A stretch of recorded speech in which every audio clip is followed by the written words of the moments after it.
Bueno, tal como se ha estado avisando, en la mañana de hoy vamos a iniciar una serie expositiva en la carta de Pablo a los romanos. Para las personas que nos visitan, eso significa que vamos a estar estudiando esta carta versículo a versículo, desde el principio hasta el final. Y francamente, esto es algo que hacemos con mucho entusiasmo, es decir, comenzar una serie en la carta a los romanos. Honestamente, había deseado hacerlo hace mucho tiempo y no me atreví a hacerlo. Es algo que comenzamos con mucho entusiasmo, pero al mismo tiempo con mucho temor y temblor. La carta de Pablo a los romanos es el Everest del Nuevo Testamento. Es el pico más alto del Nuevo Testamento y de las cartas de Pablo en manera particular. Es la carta magna del Nuevo Testamento. Es imposible tener un conocimiento preciso del Evangelio y sus implicaciones sin una comprensión apropiada del contenido de esta epístola. A pesar de no haber sido la primera carta escrita por el apóstol Pablo, probablemente la primera fue Gálatas o Primera Tesalonicenses, esta carta fue colocada en primer lugar. Los evangelios, los hechos, luego comienzan las cartas, y la primera precisamente es la carta de Pablo a los romanos, y no solo por ser la más larga, sino también por la enorme importancia doctrinal y práctica de esta epístola.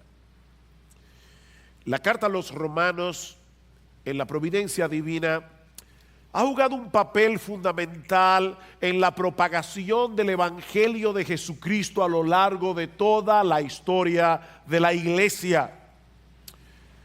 Para Crisóstomo, que fue probablemente el más grande predicador de la iglesia en el siglo IV, la carta a los romanos era tan importante en su vida y ministerio que él hizo el compromiso de leerla a través de toda su vida por lo menos 2 veces a la semana.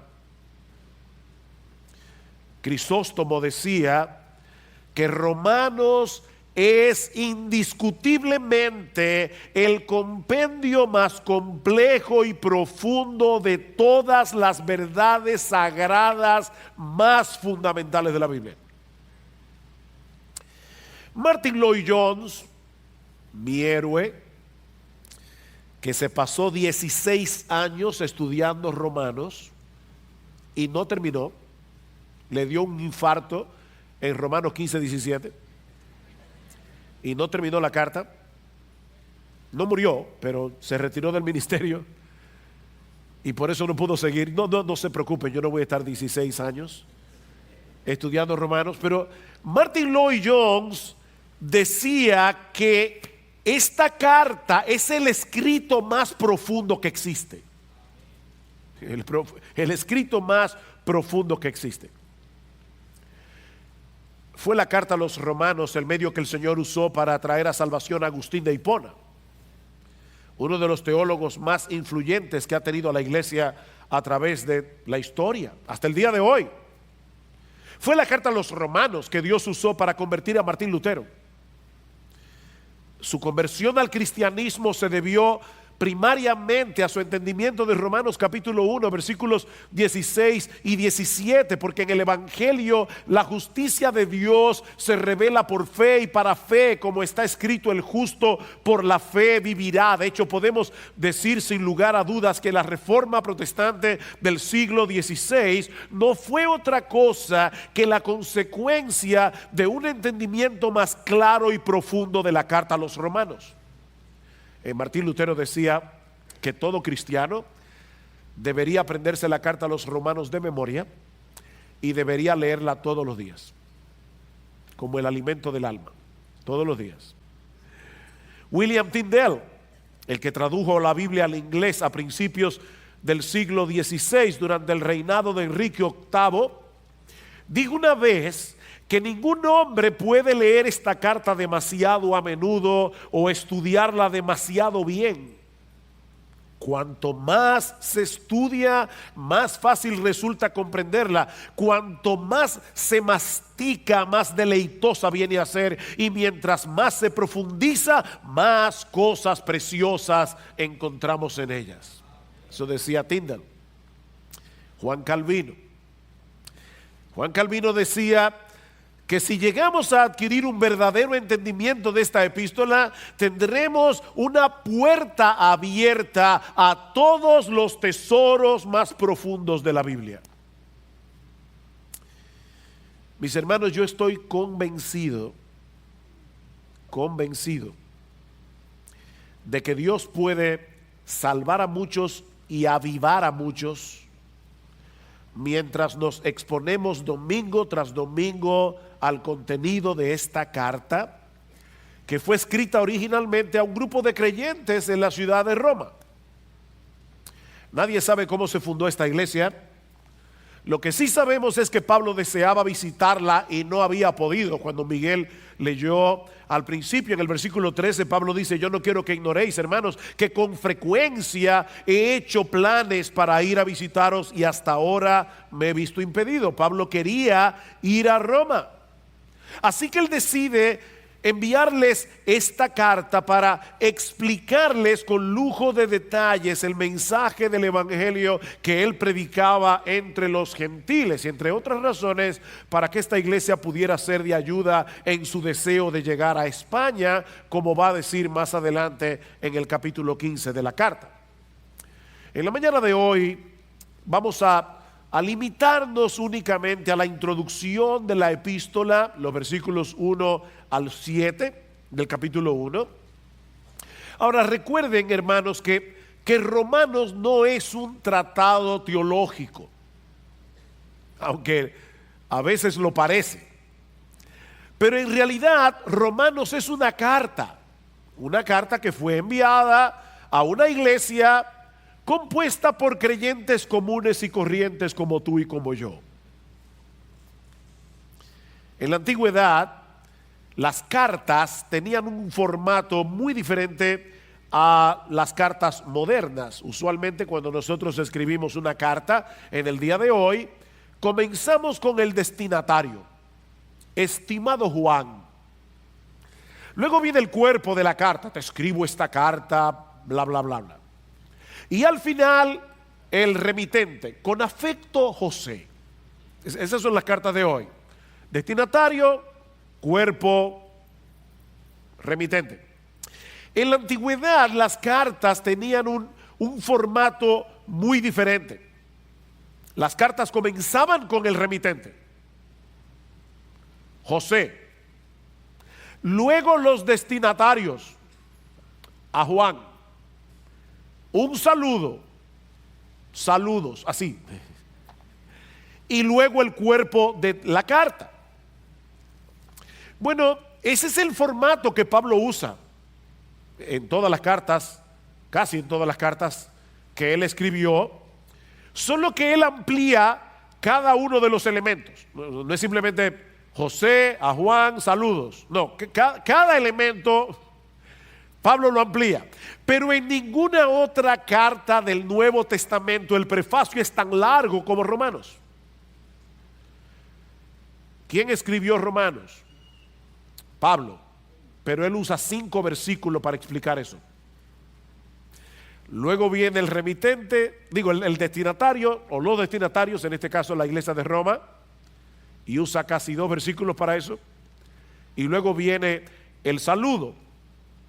Y lo que vamos a ver en esta mañana, mis amados hermanos, es que, y esto es fabuloso, es que tanto el remitente como los destinatarios, como el saludo, todo viene dado en función del evangelio. Para Pablo no había nada más que el evangelio, y hasta para decir quién él es, para decir a quién escribe la carta, para saludar, él no puede hacerlo si no es en función del evangelio. Así que comencemos con el remitente de la carta y les advierto, es la parte más extensa de este sermón para que no se asusten. vamos a estar un buen rato en el remitente de la carta, que encontramos en el versículo 1 de Romanos. Dice: Pablo, siervo de Cristo Jesús, llamado a ser apóstol, apartado para el evangelio de Dios. Muchos cristianos quisieran tener un testimonio impactante que contar acerca de su conversión. Y eso es equivocado. No tenemos que querer haber tenido una vida muy mala para que la gente se impresione. Yo antes era un ladrón, un drogadicto, un alcohólico, pero Cristo me salvó. Y wow.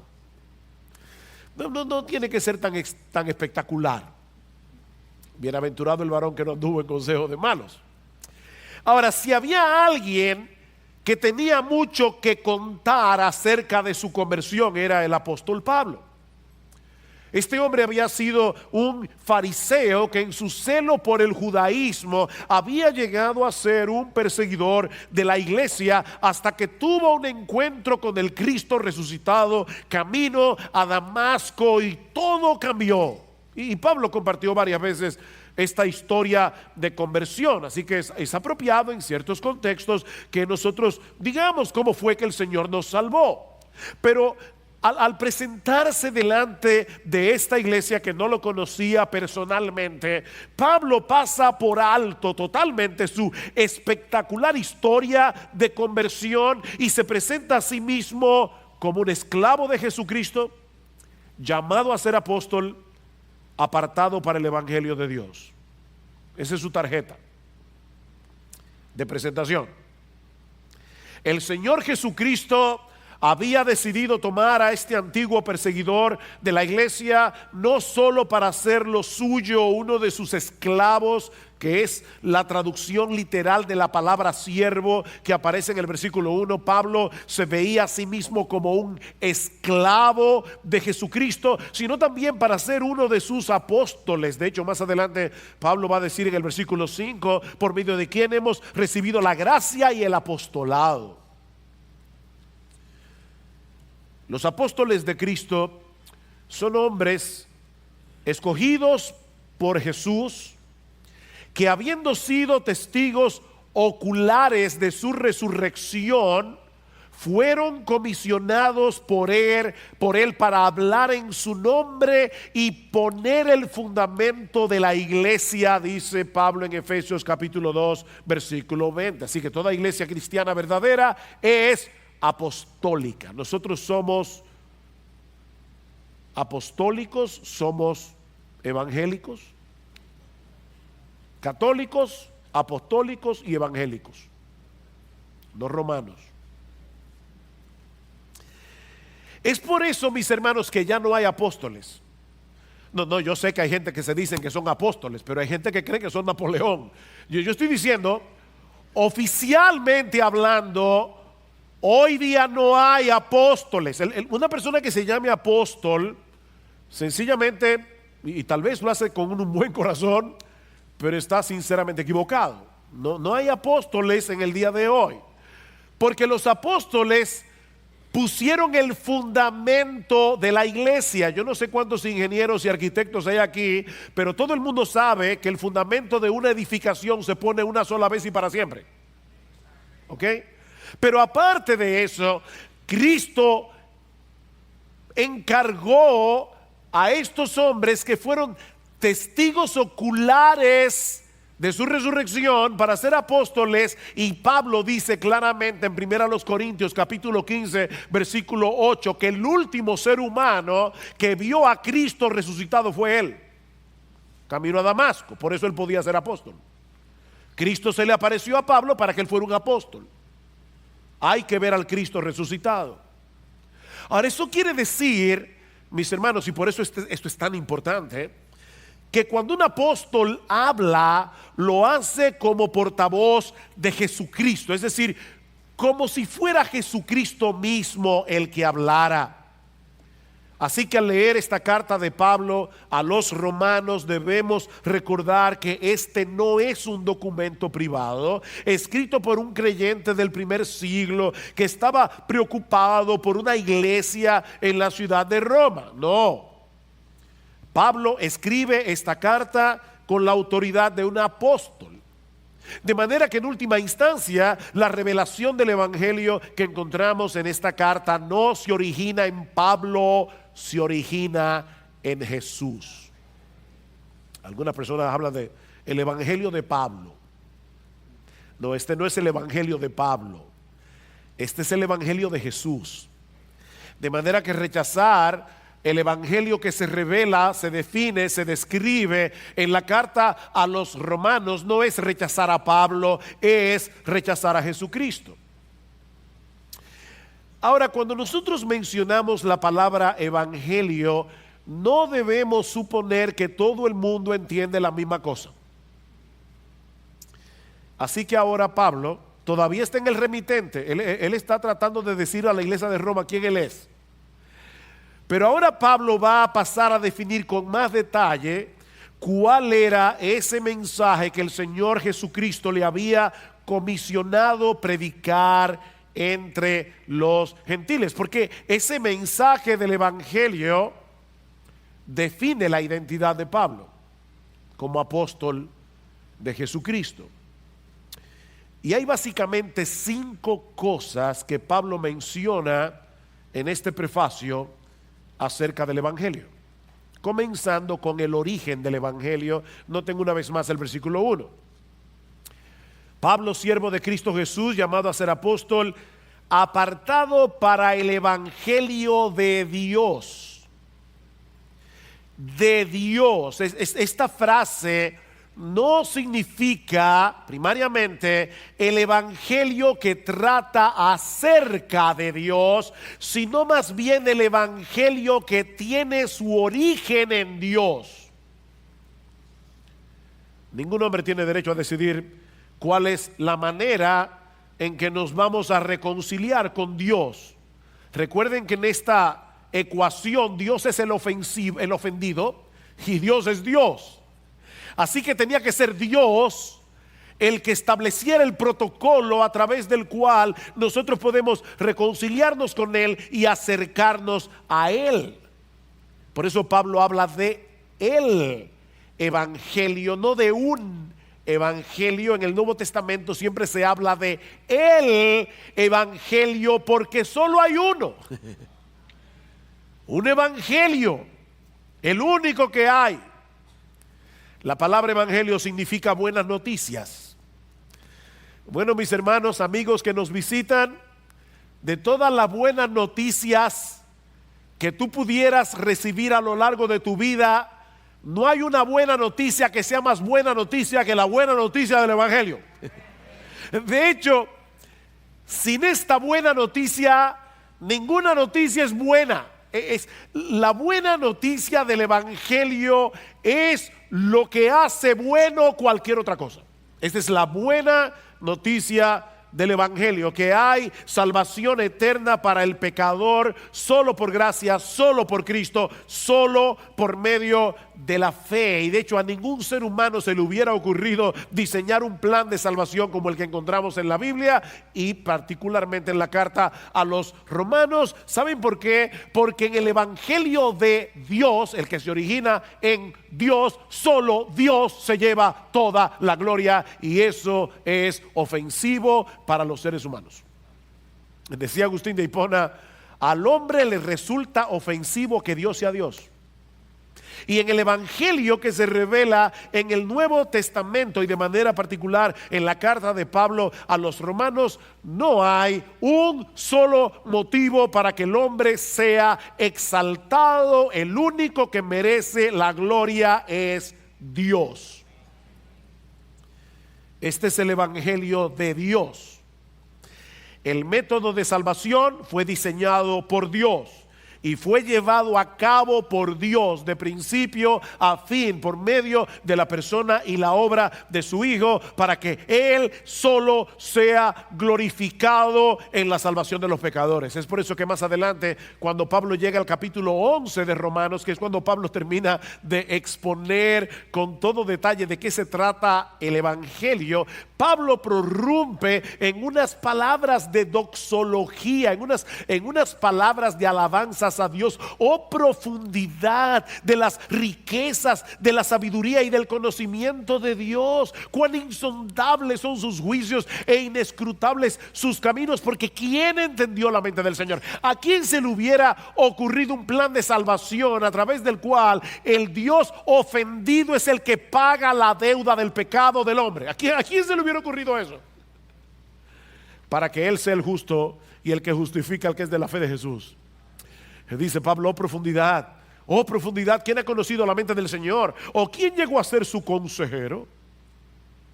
¿O quién le ha dado a Él primero para que se le tenga que recompensar? Porque de Él y por Él y para Él son todas las cosas.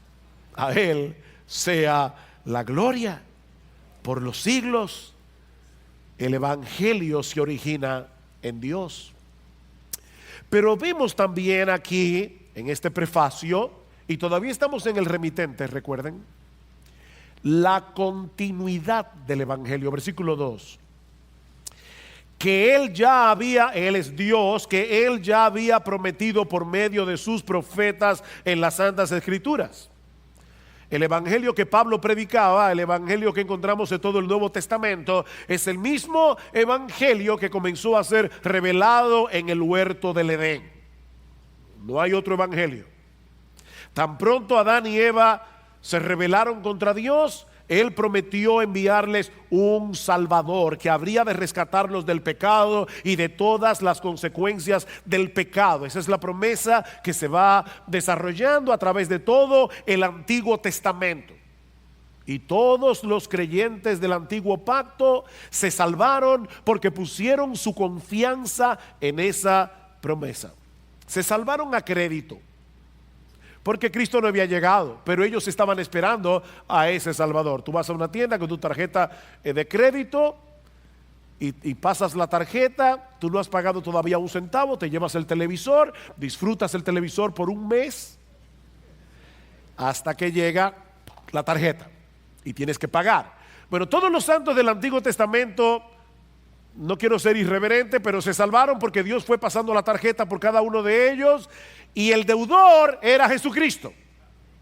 Así que todo el mundo que se ha salvado desde Adán hasta el último que se salve, se va a salvar únicamente por gracia, únicamente por Cristo y únicamente por medio de la fe. Es el mismo evangelio. Los 39 libros del Antiguo Testamento son 39 postes que Dios colocó en el camino de los israelitas fieles para que supieran que debían esperar por fe en ese Mesías que habría de venir. Todos los corderos que fueron sacrificados en el Antiguo Testamento según el sistema sacrificial de la ley mosaica, todos apuntaban hacia Cristo. Todas las profecías, las grandes profecías del Antiguo Testamento apuntaban hacia el Mesías. Mientras que los 27 libros del Nuevo Testamento son 27 postes que nos llevan a descansar por fe en ese Mesías que ya vino, que murió, resucitó, ascendió a los cielos y está sentado a la diestra de Dios. De manera, mis hermanos, que este evangelio, el único que hay, es certificado tanto por los profetas del Antiguo Testamento como por los apóstoles del Nuevo Testamento, y en el medio por Jesús mismo. Y la unidad de su testimonio es una prueba poderosa, contundente, irrebatible de la veracidad del evangelio. Lo que nos lleva al tercer elemento que Pablo menciona en este prefacio, y es la esencia o sustancia del evangelio. Versículo 3, acerca de su Hijo, que nació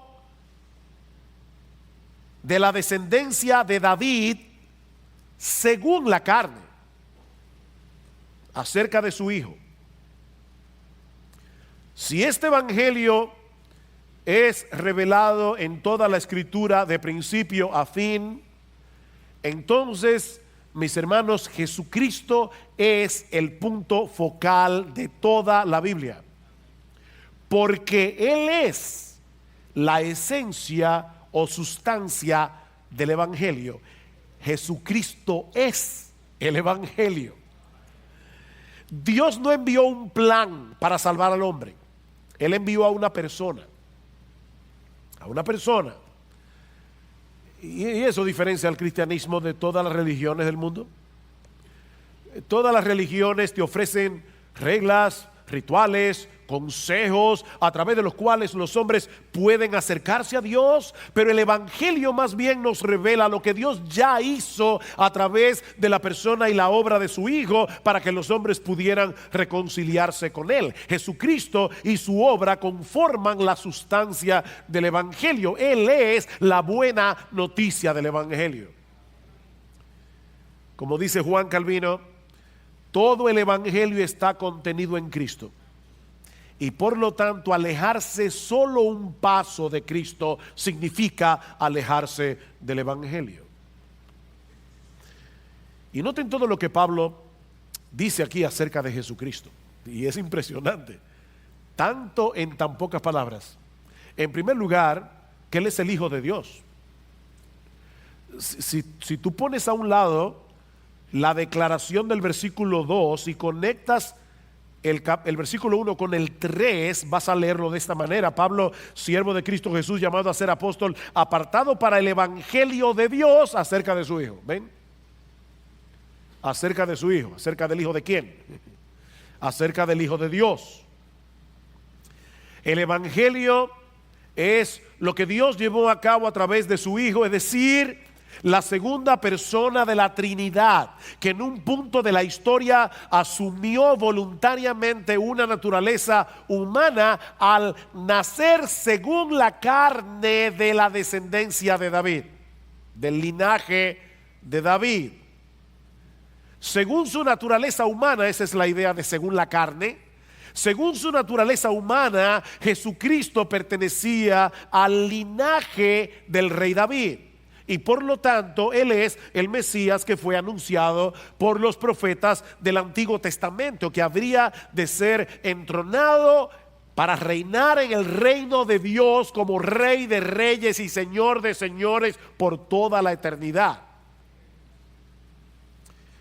De manera que Jesucristo es verdaderamente Dios, Él es el Hijo de Dios, y es verdaderamente hombre, Él es el Hijo de David.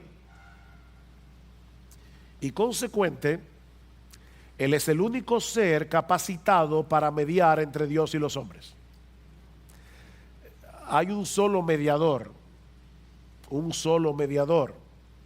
No, María no es mediadora, no tenemos nada contra María, es la madre del Salvador, pero ella no puede mediar entre Dios y los hombres. Ningún santo puede mediar entre Dios y los hombres, solamente Jesucristo. 1 Timoteo capítulo 2 versículo 5: hay un solo Dios y hay un solo mediador entre Dios y los hombres, Jesucristo hombre. Porque para ser un mediador entre Dios y los hombres hay que ser Dios y hay que ser hombre.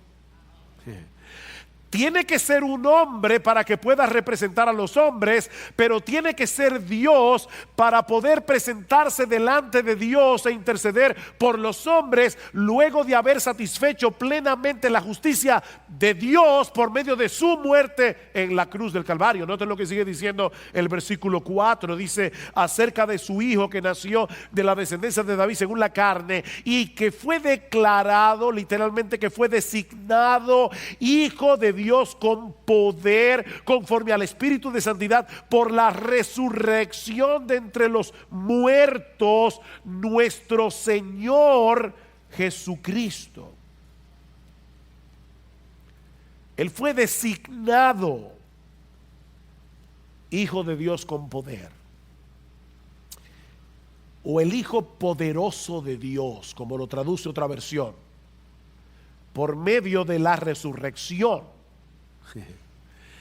¿Y eso qué significa? Bueno, eso significa que cuando el Hijo de Dios se hizo hombre para nacer en la descendencia y el linaje de David, Jesucristo, la segunda persona de la Trinidad, voluntariamente estaba asumiendo una postura de debilidad.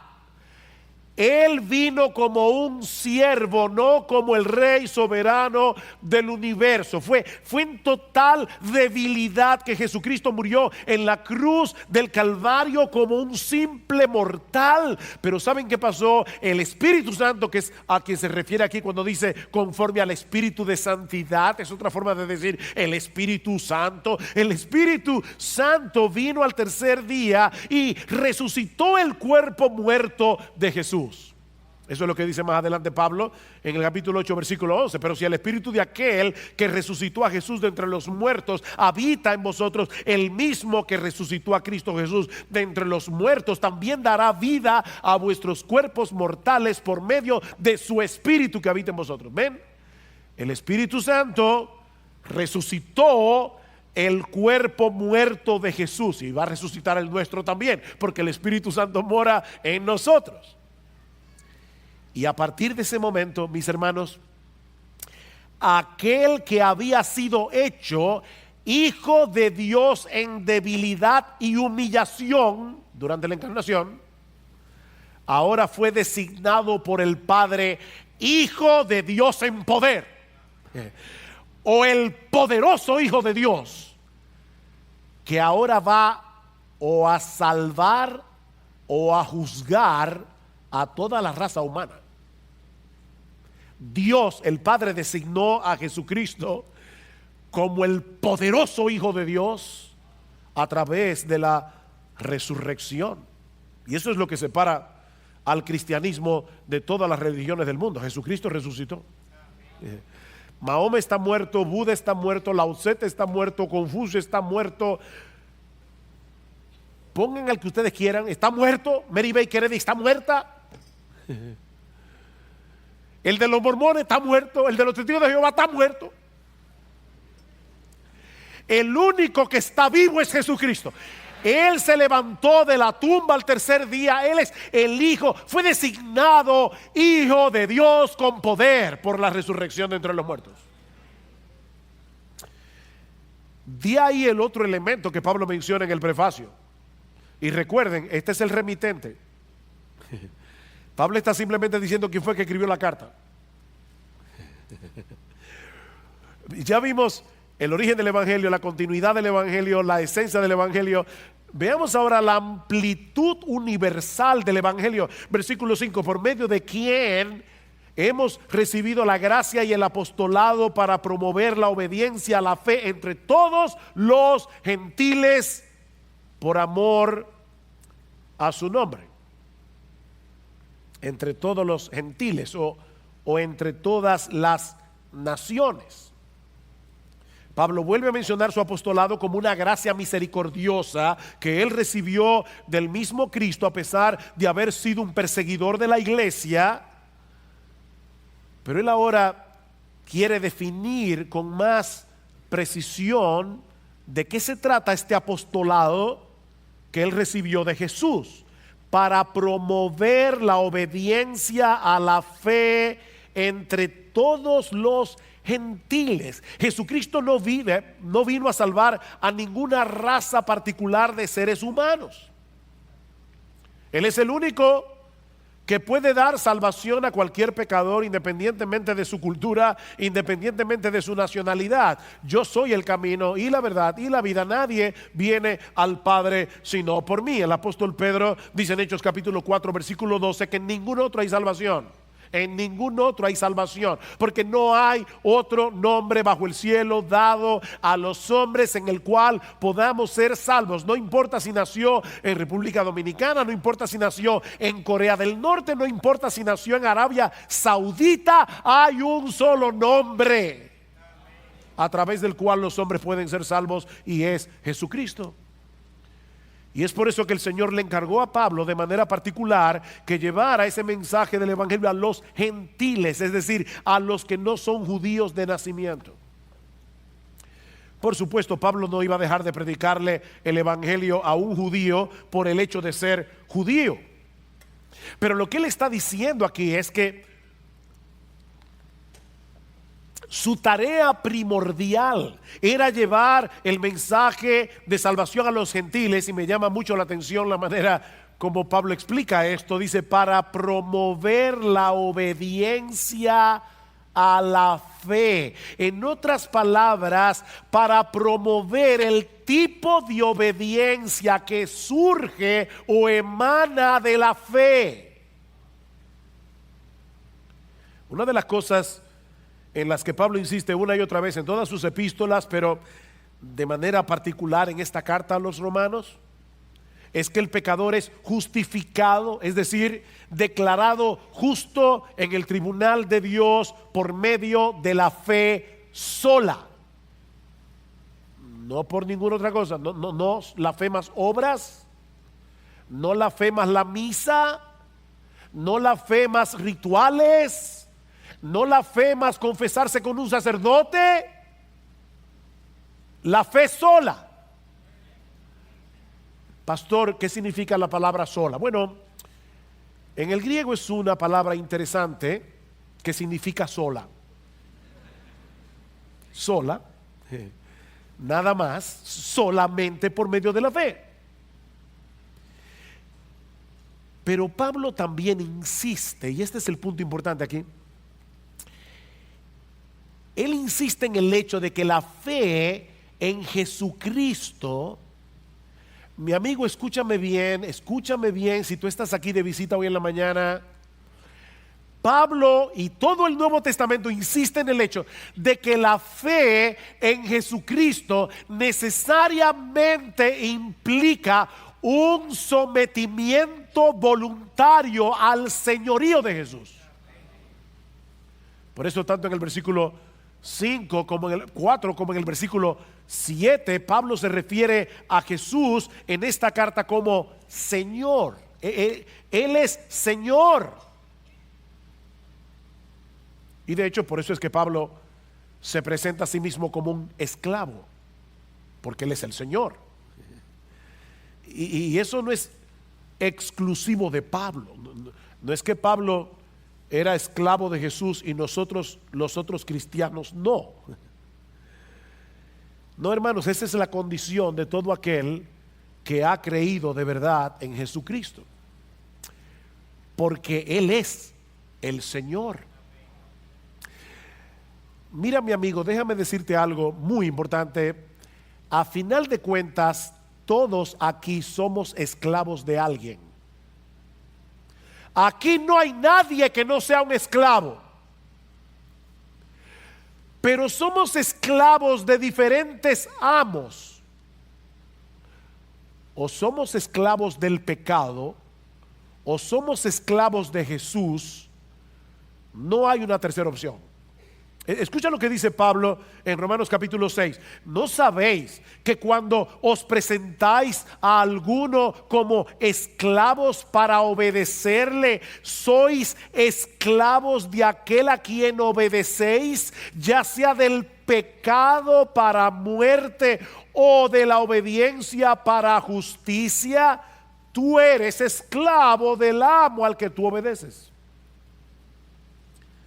Si eres esclavo del pecado, vas a obedecer al pecado.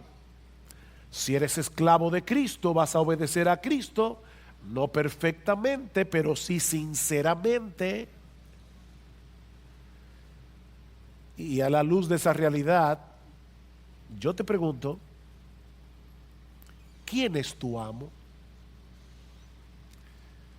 Y esta pregunta es para todos, aún para aquellos que son miembros de IBCJ. ¿Quién es tu amo? Porque somos esclavos de alguien. Tú puedes decir con toda certeza que Jesucristo es tu Señor, que en tu vida es su voluntad la que importa, no la tuya.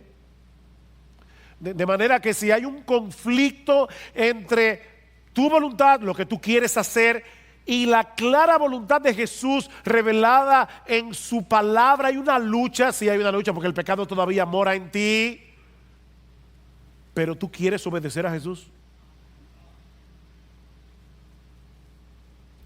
y tú quieres pecar. Ahí está el problema. Pero hay una tensión, hay una lucha. ¿Tú percibes esa lucha? Recuerda, no hay alternativa. O eres esclavo del pecado o eres esclavo de Jesucristo. Una esclavitud opresiva es destructora. La otra, sorprendentemente, es liberadora. Es una esclavitud liberadora. Es una esclavitud que nos liberta. Conoceréis la verdad y la verdad os hará libres, y la verdad es Jesucristo. Todo aquel a quien el Hijo libertare será verdaderamente libre.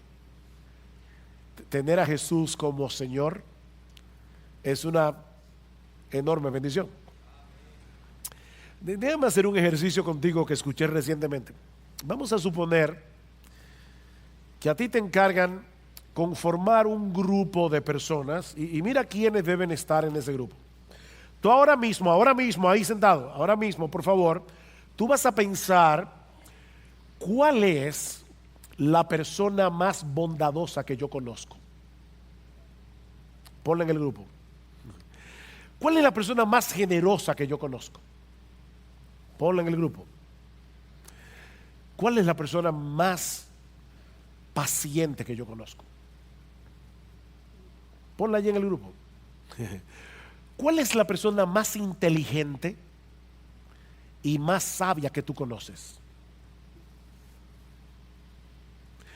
¿Cuál es la persona más tierna y firme que tú conoces? Esa va en el grupo.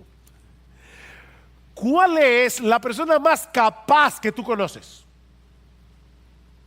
Ponla ahí en el grupo.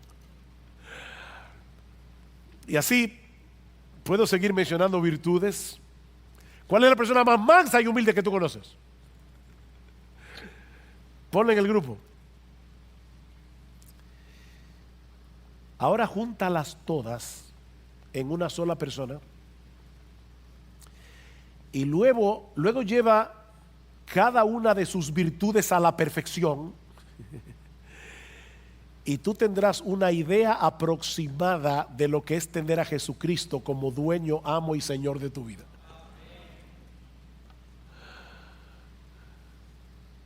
Él es indescriptible. Mira, déjame decirte algo. A ti que eres esclavo del pecado, tú crees que tú eres libre, pero tú eres un esclavo. Lo que pasa es que el pecado opera a través de tus propios deseos y te engaña, y él te hace creer. Eres tú el que toma la decisión, pero porque eres un esclavo. Tú eres un esclavo, tú eres un esclavo. Por eso estás atado a vicios que no puedes dejar. ¿Cuántas veces tú has dicho, no fumo más? No es verdad, eres un esclavo. Tú eres un esclavo de buscar tu propia gloria. Tú eres un esclavo de buscar el control de todas las. Tú quisieras ser todopoderoso. Tú quisieras ser Superman. Porque tú eres un esclavo. Pero ahora déjame decirte algo para convencerte de que te hagas esclavo de Jesús. Cada vez que Él te ordena que hagas una cosa, lo que Él te está diciendo es algo como esto: mira lo que debes hacer si quieres preservar tu felicidad. Y cada vez que Él te prohíbe una cosa, lo que te está diciendo es lo que tienes que evitar para que no termines destruyendo tu vida. Porque Él es un amo perfectamente bueno y sabio. El pecado es un tirano perverso. Y lo que Dios le encomendó a Pablo es que él llevara esa buena noticia del evangelio entre las naciones para que hombres y mujeres se sometieran por la fe al señorío de Jesucristo. Eso es lo que Pablo está diciendo en el versículo 5. Y todo eso para la gloria de su nombre, que es el quinto elemento que encontramos en este prefacio. Noten el versículo 5 otra vez.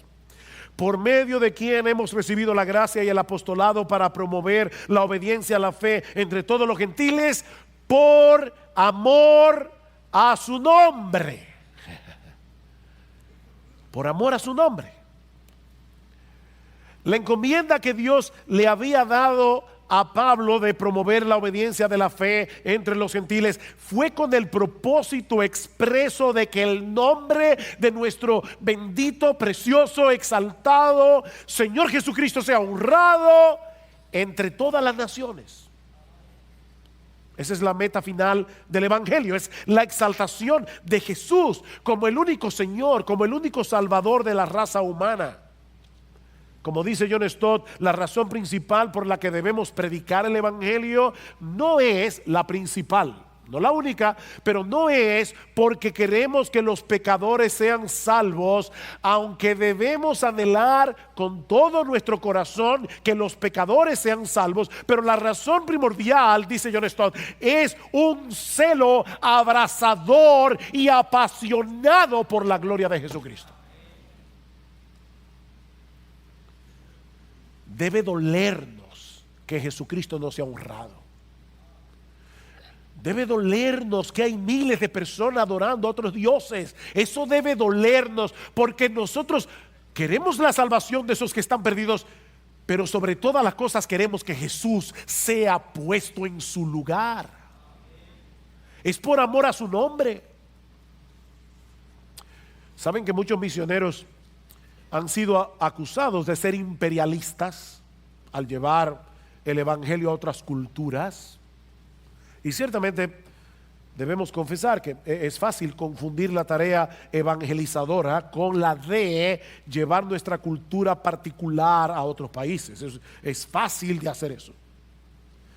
Pero ¿saben qué, hermanos? Escuchen esto, yo sé que a algunos no les va a gustar, pero todos nosotros somos imperialistas en el mejor sentido de la palabra. Somos imperialistas porque la meta de la evangelización es que hombres y mujeres de toda tribu, pueblo, lengua o nación reconozcan y se sometan por la fe al imperio universal de Jesucristo. No al imperio británico, no a los gringos, al imperio de Jesucristo. Somos imperialistas. Esa debiera ser la pasión dominante de nuestras almas, el honor y la gloria de nuestro Rey. Ahora, todo lo que hemos dicho hasta aquí es el remitente de la carta. Esta es la presentación que Pablo hace de sí mismo para darse a conocer a la iglesia en Roma. Pero Pablo ahora va a decirnos a quién está dirigida la carta.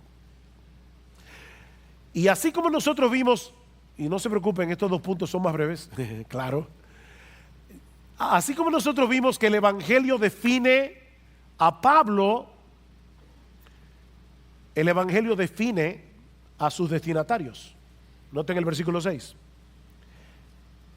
Dice, por amor a su nombre, entre los cuales, aquí está el destinatario, estáis también vosotros, llamados de Jesucristo, a todos los amados de Dios que están en Roma, llamados a ser santos. Esos son los destinatarios.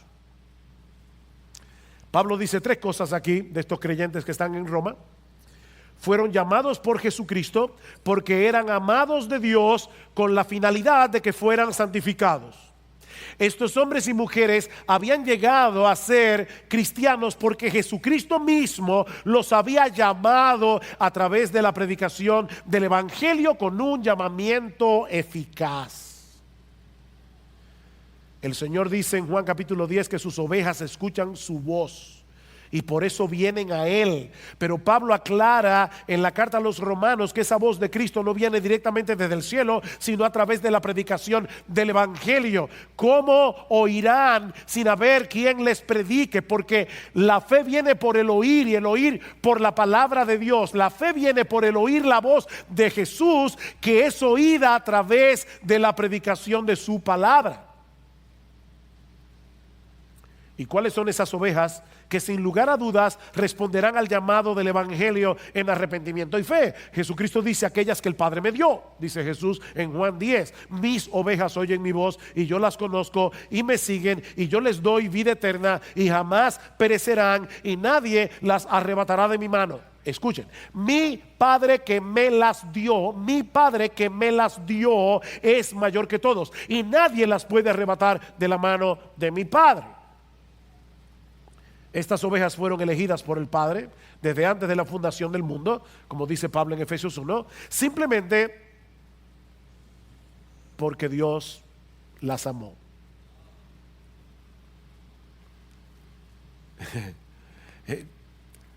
Wow, yo no sé ustedes, pero de verdad Dios, desde antes de la fundación del mundo, sabiendo que yo iba a ser un pecador, que lo odiaba,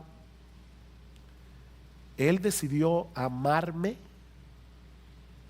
Eso es lo que Pablo está diciendo, a todos los amados de Dios.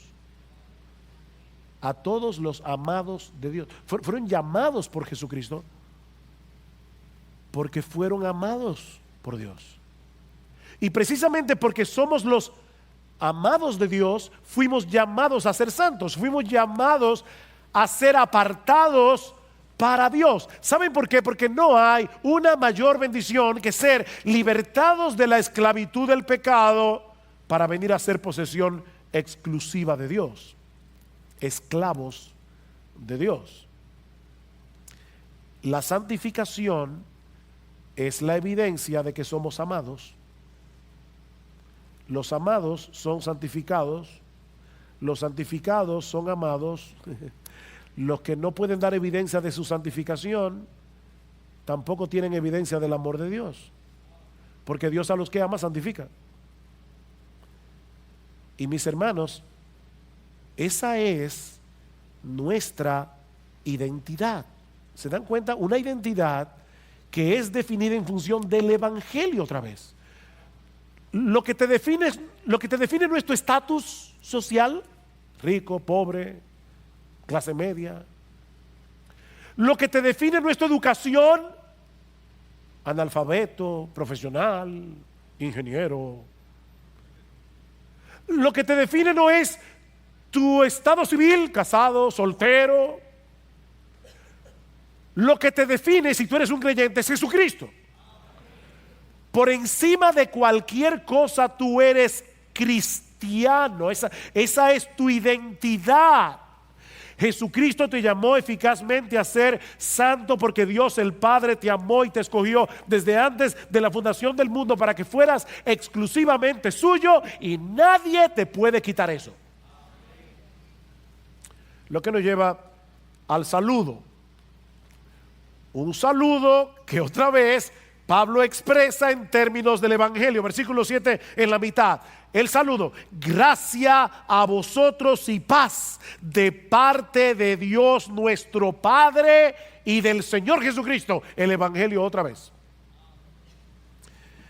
Esta es en cierto modo una versión nuevo testamentaria de la bendición arónica que los sacerdotes del Antiguo Testamento tenían que decir sobre el pueblo de Israel. El Señor te bendiga y me encanta esa bendición. El Señor te bendiga y te guarde. El Señor haga resplandecer su rostro sobre ti y tenga de ti misericordia, gracia. El Señor alce sobre ti su rostro y te dé paz.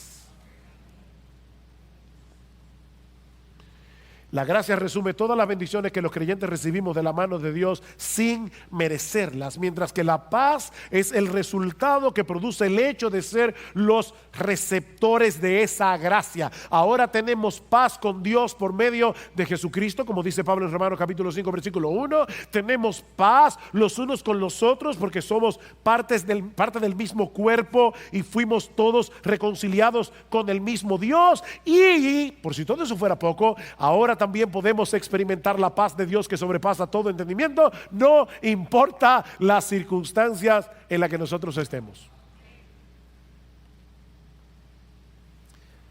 Solo porque somos los amados y favorecidos de Dios. únicamente por causa de Jesucristo, únicamente por causa de su obra en la cruz del Calvario. Hermanos, así introduce Pablo este monumental tratado del Evangelio, dirigido a un grupo de creyentes, como decíamos al principio, hombres y mujeres ordinarios, como tú y como yo. Esta carta no fue dirigida a un grupo de teólogos que se estaban preparando en un seminario para ser pastores. No, hermanos, lo que Pablo nos revela en esta carta por inspiración del Espíritu Santo es lo que Jesucristo, tu Señor, tu Salvador, quiere que tú sepas acerca del Evangelio.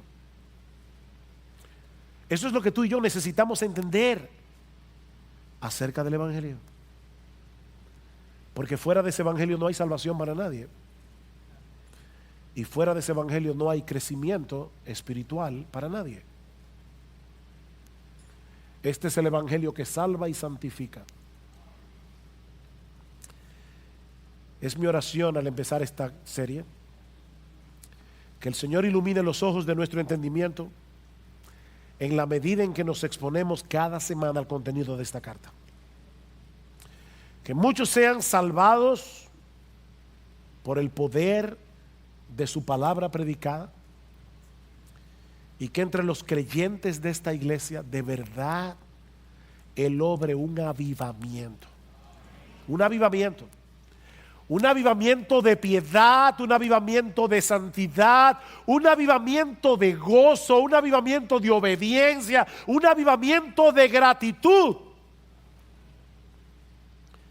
Mientras crecemos en nuestro entendimiento de nuestra identidad en Cristo y en el Evangelio que define esa identidad.